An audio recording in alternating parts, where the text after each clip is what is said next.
दोस्तों, इस धरती पर जीवित रहना हर प्राणी के लिए आसान नहीं है। सर्दियों में आप और हम अक्सर मोटी मोटी जैकेट्स पहन लेते हैं, घर में हीटर का सहारा लेते हैं और सर्दियों में गरम गरम खाने का लुत्फ उठाते हैं और रात होते ही अपने अपने कंबल और रजाई में सो जाते हैं। लेकिन जानवरों के पास इस तरह का कोई भी साधन मौजूद नहीं होता है। ठंड से बचने के लिए जानवर एक खास तरह की प्रक्रिया का इस्तेमाल करते हैं, जिसे हाइबरनेशन कहते हैं। आपने कभी न कभी हाइबरनेशन यानी कि शीत निद्रा के बारे में जरूर से सुना होगा। इस दौरान बहुत से जानवर लंबे समय के लिए नींद में चले जाते हैं। चमगादड़, सांप, भालू, मेंढक की कई प्रजातियां, गिलहरी और जंगली चूहे जैसे तमाम जानवर ठंड से बचने के लिए हाइबरनेशन का सहारा लेते हैं। हाइबरनेशन के दौरान ये जानवर करीब 3 से 4 महीने तक बिना कुछ खाए पिए जीवित रहते हैं। इस दौरान इनका मेटाबॉलिज्म बहुत ही धीमा हो जाता है, इनकी हार्ट बीट बहुत ज्यादा कम हो जाती है।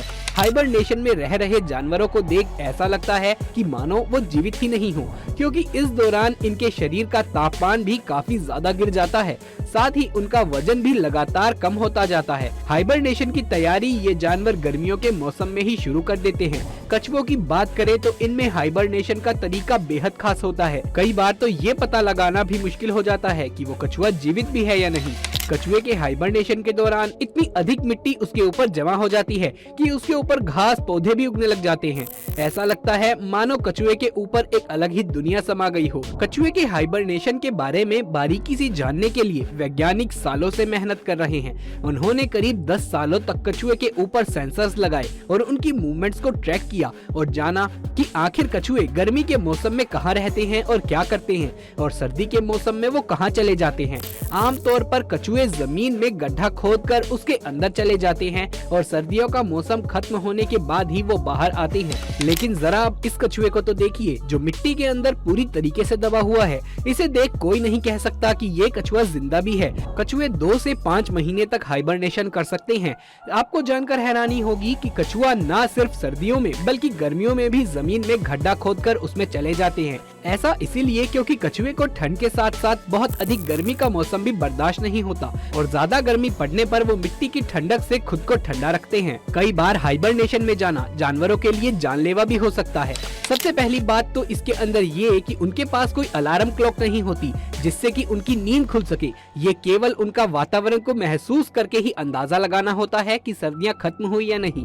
सर्दियों के दौरान कछुए बहुत ज्यादा गहराई तक गड्ढा खोद देते हैं और उसके अंदर चले जाते हैं। कई महीनों तक वो बाहर ही नहीं आती, जिससे गड्ढा बंद हो जाता है और सतह के ऊपर मिट्टी की मोटी परत जमा हो जाती है। कछुए हाइबरनेशन के दौरान कोई भी मूवमेंट नहीं करते हैं, जिस कारण उनके आसपास की मिट्टी उनके ऊपर इकट्ठा होना शुरू हो जाती है। लेकिन सर्दियों के बाद जब वो बाहर आने की कोशिश करते हैं तो उनसे ज्यादा हिला नहीं जाता। एक तो उनके शरीर में एनर्जी कम होती है और दूसरा मिट्टी की परत इतनी मोटी हो चुकी होती है कि उसे हिलाना कछुए के लिए मुश्किल हो जाता है। कछुआ बहुत कोशिश करने के बाद भी बाहर नहीं आ पाता और अंत में हार मान जाता है। लेकिन कुछ कछुए संघर्ष करना पसंद करते हैं और वो पूरी मिट्टी के पहाड़ को ही अपनी पीठ पर लाद कर चलना शुरू कर देते हैं।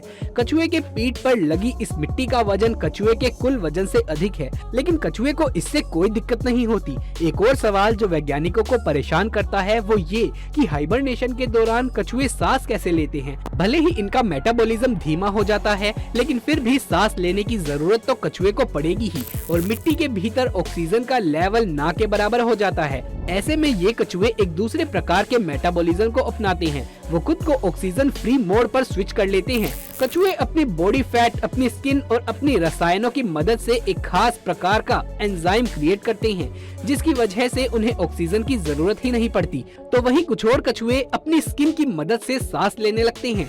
सभी प्रजातियों के कछुए जमीन के नीचे हाइबरनेट नहीं करते, बल्कि कुछ समुद्र की गहराई में भी हाइबरनेशन के लिए चले जाते हैं। आपको शायद लग रहा होगा कि सर्दियों के मौसम में तो समुद्र का पानी जम जाता होगा, तो इसमें आखिर कछुए हाइबरनेशन करेंगे कैसे? असल में जहां बहुत अधिक ठंड पड़ती है वहां समुद्र के पानी की केवल ऊपरी लेयर ही जम जाती है।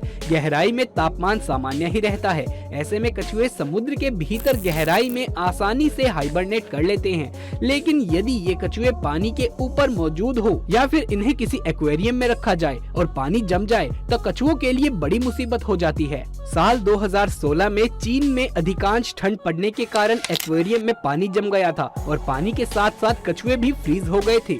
बहुत से कछुओं की इसमें मौत भी हो गई थी, पर कुछ समझदार लोगों ने कछुओं को बचा लिया, जिसमें जमने के बाद भी कछुए की मौत अचानक से नहीं होती। यदि समय रहते उन्हें गर्म कर दिया जाए, हीट दी जाए या गर्म पानी में उन्हें डाल दिया जाए तो कछुए की जान बचाई जा सकती है। चीन से ऐसी कई फुटेज सामने आई थी जिसमें कछुए पानी के अंदर ही जमा हो गए थे।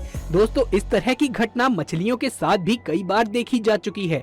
कुछ मछलियां पानी के ऊपरी सतह में रहना पसंद करती हैं। बर्फ की मोटी चादर जब झील में या समुद्र में जमा हो जाती है तो इसके साथ ही कई मछलियां भी फ्रीज हो जाती है। ठंड में मछलियों का मेटाबॉलिज्म बहुत ही स्लो हो जाता है, उनमें सफोकेशन होने लगती है। असल में बर्फ जमने के कारण पानी का ऑक्सीजन लेवल धीरे धीरे कम होने लगता है और ऑक्सीजन लेवल कम होने के कारण मछलियां ऊपर की तरफ मूव करती हैं, लेकिन इन्हें पता नहीं होता कि ये उनके लिए और भी ज्यादा खतरनाक हो सकता है। यानी मछलियां गहराई में नहीं जा सकती हैं क्योंकि वहाँ ऑक्सीजन लेवल कम होता है और यदि ऊपर की तरफ आई तो बर्फ में जमना तो लाजमी है। लेकिन ये तो कुदरत है जनाब, जिसके आगे मछलियां तो क्या इंसान भी बेबस सा नजर आता है।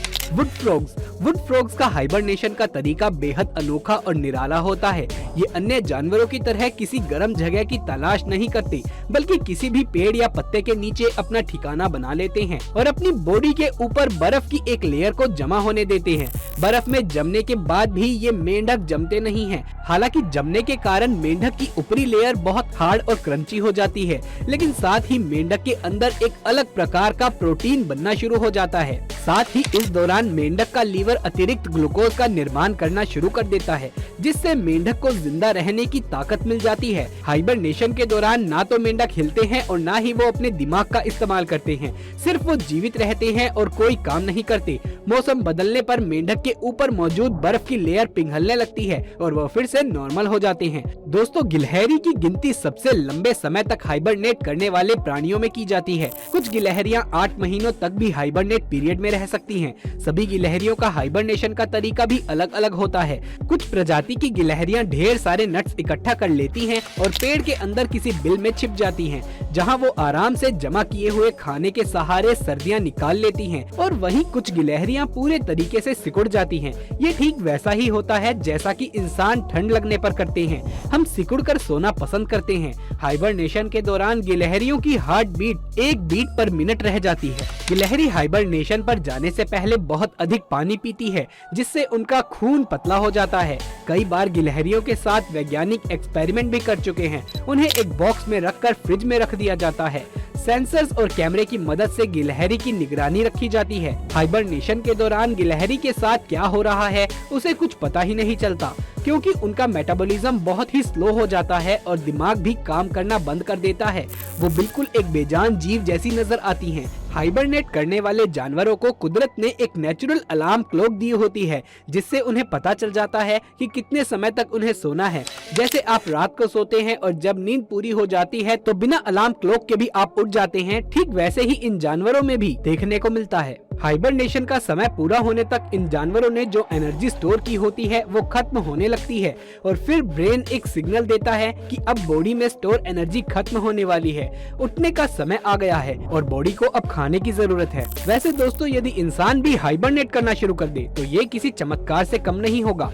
हाइबरनेशन के बाद इंसान 1000 सालों तक जीवित रह सकेंगे। स्पेस में कई महीनों का समय इंसान व्यतीत कर सकता है। बहुत कम खाने के साथ साथ इंसान दूसरे ग्रह पर भी सरवाइव कर पाएंगे, लेकिन ऐसा होना मुमकिन नहीं है क्योंकि नेचर में हर प्राणी की अलग भूमिका है और अलग स्थान है। पर दोस्तों, आपकी नजर में क्या कभी इंसान फ्यूचर में इस तरह की हाइबरनेशन प्रोसेस से गुजर सकेगा? अपना सुझाव नीचे कमेंट बॉक्स में लिख करके जरूर से बताएं। दोस्तों, यदि ये वीडियो पसंद आया हो तो इसे एक लाइक करके अपने दोस्तों और रिश्तेदारों में ज्यादा से ज्यादा शेयर कर दें।